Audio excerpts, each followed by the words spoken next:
Bonjour chers amis. Nous allons nous intéresser ce matin à une situation déplorable qui prévaut dans la capitale du Burkina, dans la ville de Bouaké, et ce depuis une semaine. Il faut dire que cette situation est vécue aussi dans toute la périphérie parce que les conditions naturelles font que c'est le même bassin d'approvisionnement. Je m'appelle Brice Kikoun et je suis climatologue. Je vais m'efforcer de faire avec vous, vous qui me sollicitez avec souvent insistance, une analyse scientifique de cette situation en m'efforçant d'éviter d'entrer dans toute subjectivité.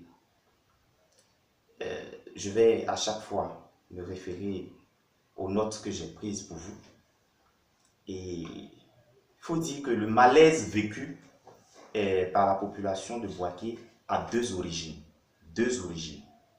Des causes au plan physique, mais ces causes au plan physique, il faut dire que c'est, je vais dire, au plan naturel, au plan environnemental.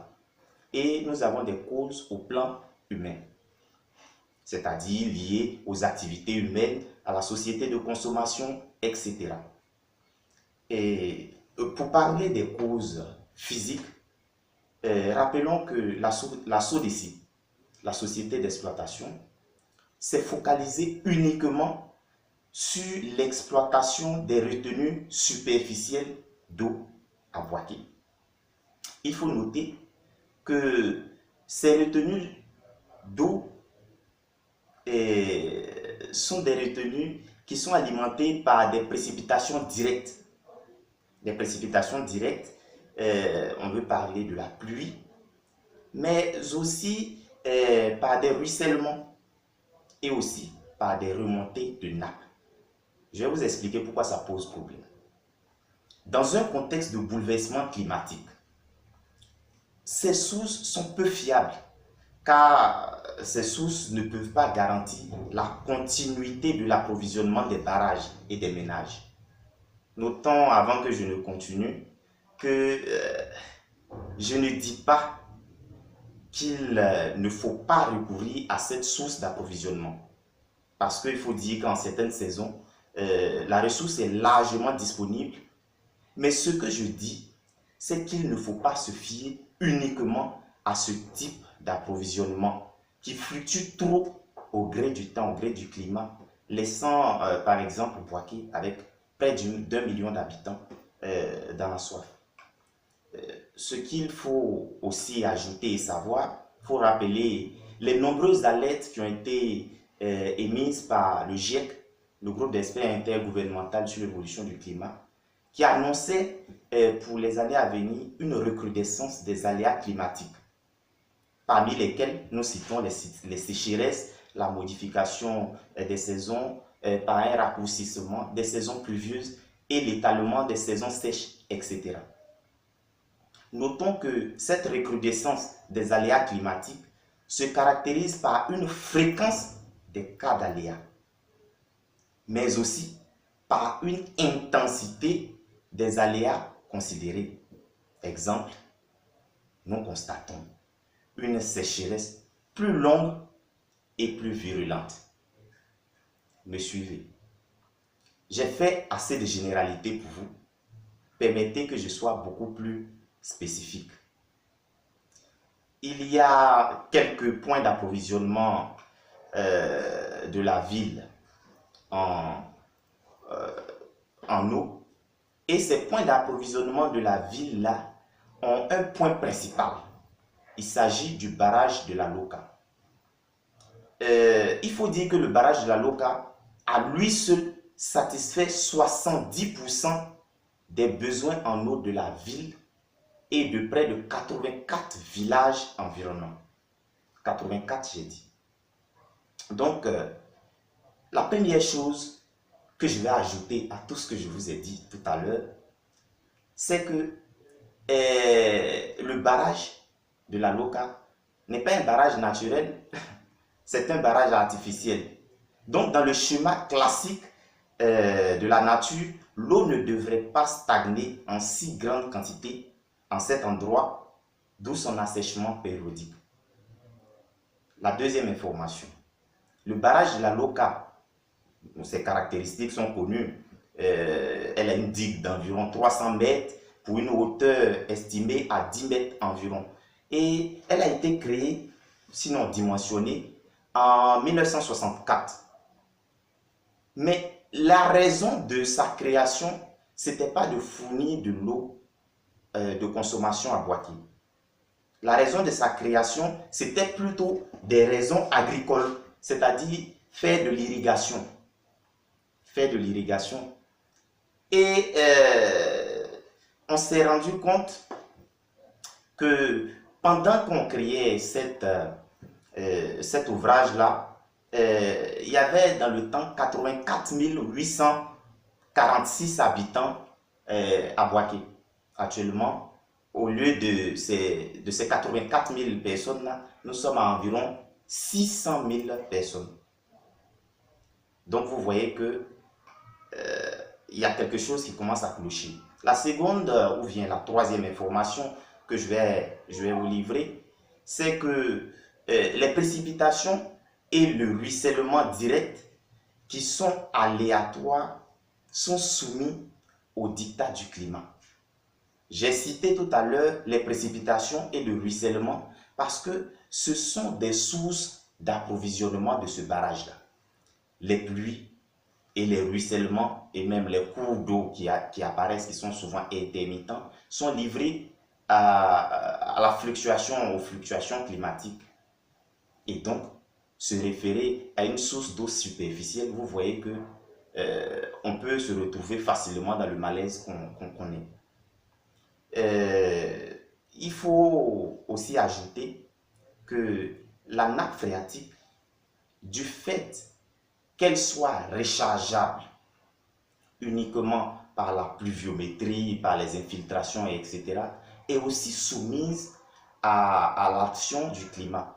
Pourtant, il faut dire que la troisième source d'approvisionnement de ce barrage-là en eau, c'est bien sûr les remontées de nappe. Et il faut dire que ces remontées de nappe se font lentement parce que la nappe phréatique a cette caractéristique-là de ne pas pouvoir constituer assez rapidement, de pouvoir livrer assez rapidement de l'eau. On peut constater ça avec les puits qui arrivent à tarir, ou bien plusieurs femmes s'en vont puiser dans les puits. On se rend compte que ça arrive à s'assécher périodiquement. Voilà. Maintenant, concernant le climat à Boaké, les constantes climatiques sont à analyser aussi. Parce que les constantes climatiques, comme j'ai dit, conditionnent énormément la recharge de cette réserve-là. Et elles sont analysées à deux niveaux, j'ai dit. D'abord au niveau du volume des précipitations, mais ensuite au niveau du mode de précipitation. Ce qui a certainement troublé les techniciens de la SODECI, peut-être même les populations aussi, c'est de constater qu'il n'y a pas de baisse significative des totaux pluviométriques annuels. Il n'y a pas de baisse, je répète, significative des totaux pluviométriques annuels des précipitations. On peut même constater, on a même constaté au cours de ces dernières années, certaines années même où on a observé des hausses pluviométriques, où il y a eu vraiment beaucoup d'eau qui a été précipitée. Cependant, hélas, vous constatez avec moi le malaise, les régimes hydriques, dont celui de la Loka, n'ont cessé de se dégrader.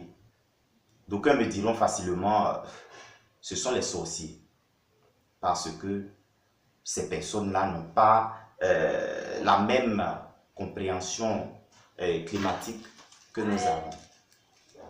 Permettez-moi donc de situer les choses et de disculper les sorciers qui n'ont rien à voir dans cette histoire.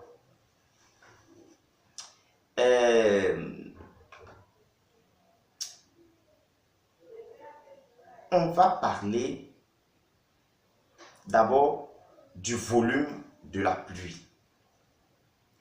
C'est vrai qu'on peut constater que le volume de pluie varie faiblement ou même augmente, mais aussi on peut observer que le niveau du barrage baisse fortement.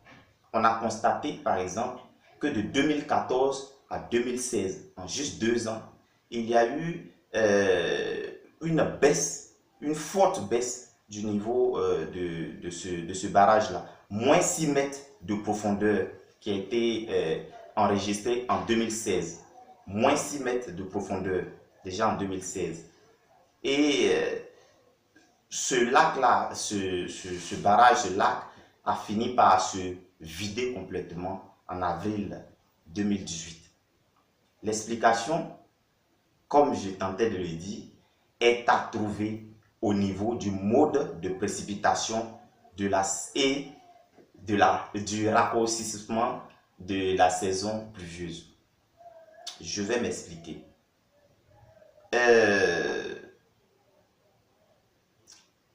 J'ai dit que l'explication est à trouver au niveau du mode de précipitation parce que les bouleversements climatiques actuels ont affecté la répartition saisonnière de la pluviométrie, ce qui se traduit par un raccourcissement de la saison pluvieuse et un étalement de la saison sèche. Je m'explique simplement dans des termes plus accessibles.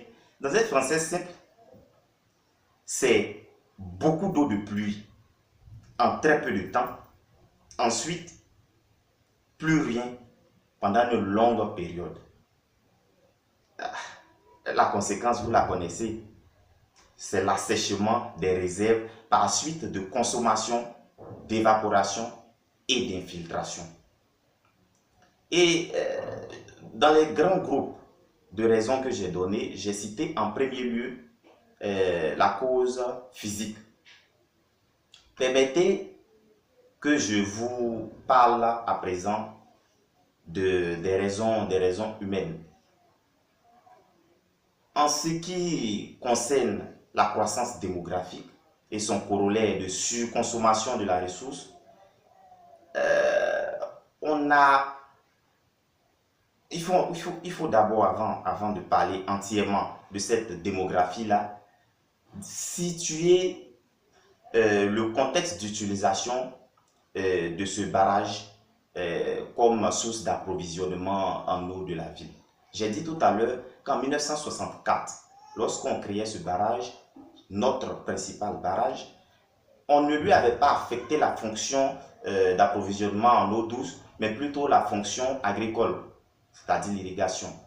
Mais c'est en 1978, c'est-à-dire soit près de 14 ans après la création de ce barrage-là, que nos autorités ont décidé d'utiliser ce barrage-là pour approvisionner la ville de Bouaké. Et donc, auparavant, je vais dire en 1978, lorsque la décision a été prise d'utiliser ce barrage-là comme source d'approvisionnement en eau douce, nous avions 173 246 habitants. C'était énorme quand même pour ce barrage. Mais j'ai dit un peu plus haut que nous sommes passés maintenant à 600 000 habitants, multipliés par 3 et quelque chose. Vous voyez que les infrastructures commencent à être dépassées par le volume de la population et la demande en consommation. Et c'est ainsi qu'à Bouaké, la ville de Bouaké et sa périphérie se classent au premier au deuxième voire au premier rang en termes de consommation d'eau douce au niveau national. Cette croissance démographique que j'ai mentionné tout à l'heure est liée à deux faits. D'abord, le premier fait, c'est le redéploiement de l'administration qui est consécutive à la fin de la décennie de guerre, sensiblement en 2012. Et puis aussi, il y a des facteurs liés même au taux d'accroissement naturel, et puis etc. etc. Rappelons que Bouaké a une consommation record de 10 millions de mètres cubes d'eau par an pour une capacité de rétention maximale du barrage de la Loca qui est estimée environ entre 25 millions à 33 millions de mètres cubes d'eau. Quand je donne ces chiffres-là, on serait tenté de se dire qu'il n'y a pas lieu d'être alerté parce que une consommation de 10 millions de mètres cubes d'eau pour une capacité de rétention d'environ 25 à 30 millions de mètres cubes, ça peut se faire. Mais le souci n'est pas uniquement là. Il faut dire que le barrage est utilisé d'abord pour Bouaké, pour Botro, pour Sakassou, qui sont trois départements de la région du Bouaké, et pour l'approvisionnement d'environ 84 villages. Ça fait beaucoup. Quand on essaie d'estimer, ça fait environ 800 000 personnes qui dépendent directement de ce barrage-là, de cet approvisionnement, qui, j'ai dit, fluctue un peu trop selon le dictat guidé par la nature. Et pour ces 800 millions de personnes, la conséquence a été que le niveau du lac a chuté, j'ai dit, de moins 6 mètres de profondeur en 2016 et plus rien en avril 2018. En plus de cet accroissement démographique-là, il y avait une autre raison qui est liée aux activités menées à la lisière du barrage qui induisent des modifications importantes des systèmes d'occupation du sol. Cela se traduit à l'échelle du bassin versant, du bassin versant de la Loca, je vous l'ai dit, par une modification des systèmes d'écoulement et du bilan hydrique. Parmi ces activités que je viens de mentionner, il faut citer la nouvelle ruée vers le sable et le granit concassé pour faire des maisons, pour satisfaire la demande explosive en matériaux de construction.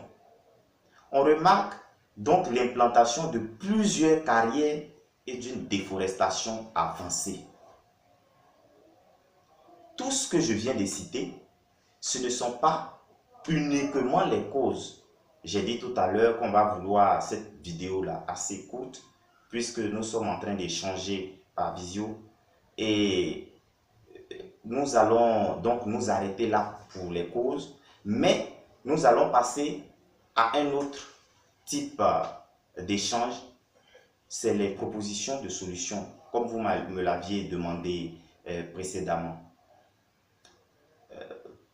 Et donc, vous allez m'accorder 1 minute et puis on passe aux tentatives de solutions.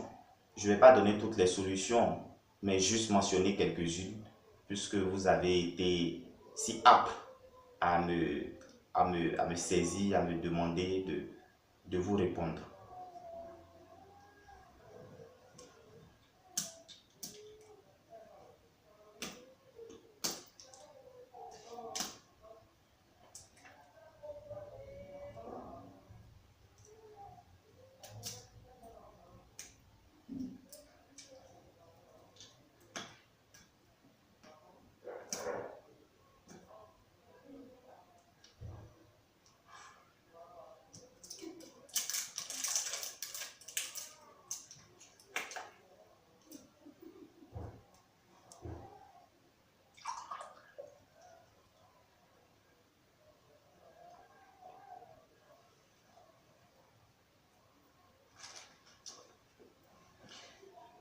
Ok. Pour revenir à quelques solutions prises sur le volet, il faut dire d'entrée de jeu qu'au niveau de la nature, l'idéal est de planifier, d'anticiper, de prévoir les situations car quand le malaise arrive, les solutions se résument en fait à des mesures d'adaptation pour supporter une partie des désagréments, le temps que des investissements lourds soient faits, des travaux qui prennent du temps souvent pour soulager les populations. Ainsi, les solutions à envisager sont à 2-3 niveaux. Disons 2-3 niveaux. Au niveau d'abord des populations et ensuite au niveau des décideurs. Au niveau des populations, il faut rationaliser l'utilisation de l'eau douce, parce que l'eau est une denrée rare, précieuse, à l'échelle planétaire même, c'est une réserve assez peu conséquente. Et donc, ces populations, nos populations, sont à encourager dans le sens d'une utilisation rationnelle de la ressource, parce que c'est une ressource épuisable. Maintenant, au niveau des décideurs, il faut accroître la capacité de production en eau potable en multipliant les sources d'approvisionnement, mais surtout en diversifiant les types de sources. C'est à ce niveau que je vais insister. Diversifier le type de source. Le type d'unité le plus à encourager est d'implanter des forages modernes pour permettre d'exploiter les énormes potentialités de la nappe aquifère. J'ai dit préalablement que ce qu'on utilisait, c'était les potentialités de la nappe phréatique, qui sont utilisées d'abord pour les puits, et qui sont utilisées pour l'arrêchage des barrages, notamment par des systèmes d'écoulement souterrain au niveau de la nappe. Mais un peu plus bas, il y a la nappe aquifère. Et pourquoi je propose ces systèmes de forage qui sont implantés sur la nappe aquifère? Simplement parce que utiliser les potentialités de la nappe aquifère est intéressant, puisque celle-ci diffère de la nappe phréatique par le fait qu'elle n'est pas soumise au diktat du climat. Elle effectue une desserte en toute saison et une desserte plus rapide. C'est quoi la nappe aquifère? C'est une poche d'eau souterraine sous pression. Elle est capable d'alimenter avec un débit assez raisonnable dépendant des installations de soutirage. Donc elle peut répondre de façon valable aux besoins en eau sans ces interruptions que nous constatons. Je vais ajouter que l'idée d'alimenter la ville de Bouaké à partir du barrage, enfin à partir du fleuve Bandama, qui, rappelons-le, est très éloigné, est une idée très coûteuse. Une idée très coûteuse qui a déjà été annoncée par certains des décideurs, mais elle semble opportune à envisager quand même au vu des désagréments vécus, mais cette fois sous réserve d'études préalables pour jauger l'intérêt de ces installations. Maintenant, il y a un niveau que certaines personnes minimisent, mais qui s'avère assez essentiel. Il s'agit du niveau de la législation. Au niveau de la législation, il faut définir clairement le concept de IPCE, installation classée pour la protection de l'environnement, et élaborer une réglementation adaptée. Notons qu'une installation classée pour la protection de l'environnement, IPCE, est un établissement dont l'activité présente un risque ou un inconvénient pour l'environnement humain et naturel et qui est soumis de ce fait à de nombreuses réglementations de prévention des risques environnementaux. Ainsi, le Code de l'environnement en France, par exemple, définit comme IPCE les industries, les usines, les ateliers, les dépôts, les chantiers et d'une manière générale les installations exploitées ou détenues par toute personne physique ou morale, publique ou privée, qui peuvent présenter des dangers ou des inconvénients soit pour la commodité du voisinage, soit pour la santé, la sécurité, la salubrité, l'environnement et les paysages, soit pour l'utilisation rationnelle de l'énergie, soit pour la conservation des sites et des monuments, ainsi que des éléments du patrimoine archéologique. J'ai utilisé beaucoup de mots pour dire. Le plus important à retenir, c'est que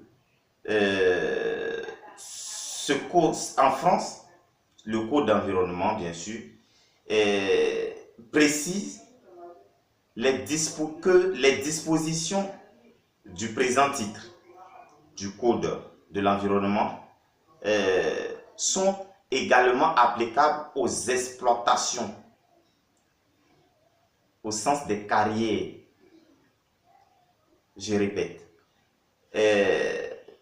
le présent titre, les présentes dispositions sont applicables aux exploitations des carrières au sens des articles. En France, l'article L 100-2 et L 311-1 du nouveau code minier, ce qui implique que les carrières sont des IPCE. Donc en France, les implantations et l'exploitation des carrières sont soumises à un régime spécial, ce qui évite l'anarchie et les réveils environnementaux qu'on constate malheureusement sous nos tropiques ici à Boaké. Une meilleure réglementation juridique pourrait organiser l'activité de ces carrières que nous voyons foisonner ici à la lisière de la ville de Boaké et permettrait de réduire l'impact lié aux activités humaines sur les fluctuations des ressources hydriques dans nos environs. La Côte d'Ivoire gagnerait donc à s'inspirer de ce modèle français. À ce stade de mon propos, quelqu'un pourrait me demander, est-ce que la situation pourrait revenir à la normale de façon naturelle? Et si oui, en combien de temps?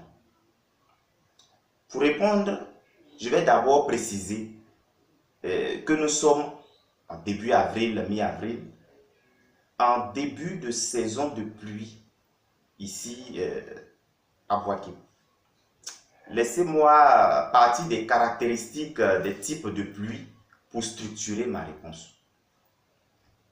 Nous avons des pluies de début de saison que nous appelons les pluies de ligne de grain parce qu'elles sont produites lorsque l'équateur météorologique se trouve à nos latitudes.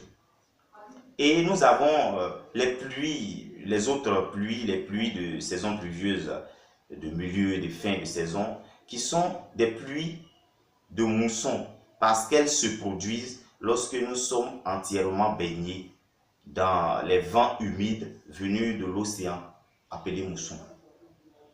Donc, les pluies de ligne de grain, il faut savoir que ce sont des pluies qui sont orageuses, violentes et abondantes. Donc, les pluies qui suivront les jours à venir sont capables de saturer le sol et assurément vont corriger largement, pour ne pas dire vont amoindrir le malaise progressivement jusqu'en septembre. Jusqu'en septembre.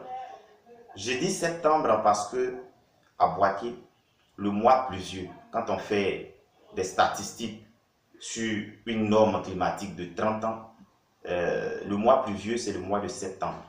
Donc, jusqu'à cette période, on serait amené à constater une large amélioration. Donc, à la question, après avoir cité les caractéristiques des phénomènes pluvieux, à la question que j'ai posée précédemment, je réponds oui. Mais oui quoi? Oui, il est statistiquement prouvé qu'il y aura une amélioration jusqu'en septembre. Mais pour savoir ce qu'il en est de la résolution complète du malaise, je pourrais dire consultez-moi pour que j'en dise davantage. Je ne suis pas politicien ou même planificateur. Je me suis limité à parler de ce que je sais du milieu physique et humain. Loin de moi la prétention de me retrouver mêlé dans une politique ou polémique en critiquant les dirigeants de la SODECI, les élus locaux, le gouvernement. Mais j'ai des solutions à partager, des solutions à mettre en œuvre pour résorber les divers types de dysfonctionnements décelés, et ce, si et seulement si je suis consulté. Je voudrais, à ce stade de mon propos, remercier ces nombreuses personnes qui, chaque fois qu'il y a une crise socio-environnementale, me sollicitent, souvent avec insistance, pour que je puisse me prononcer. Et merci à vous qui m'avez contacté. Et je voudrais dire merci à mes amis à la diaspora, à M. Calix Tayoro du côté de la Norvège. Monsieur, merci, parce que tu me verras. Je vais te faire la retranscription de cet échange que j'ai eu avec quelqu'un. Obed Néwan, je veux te dire un coucou du côté de l'Inde. Je veux faire un signe à Célas du côté de l'Ukraine. Et puis à vous, Monsieur Doncla, oui, je vous salue du côté de la France. Je voudrais dire merci, surtout beaucoup remercier certaines personnes avec qui nous échangeons sur les réseaux sociaux. Suleiman Gendo, remercier J'ai la sagesse, Miss Yasmine Blé, la grande dame Miss Yasmine Blé. Et je voudrais remercier la plateforme des jeunes développeurs de Côte d'Ivoire, et vous qui me suivez et que je sais si nombreux. Je voudrais vous remercier. Sachez que je suis joignable là où vous savez consulter mes propos. Je vous remercie. Sachez que je suis Brice Rikoun et je me suis contenté de dire ce que je sais. Merci et j'attends votre réponse.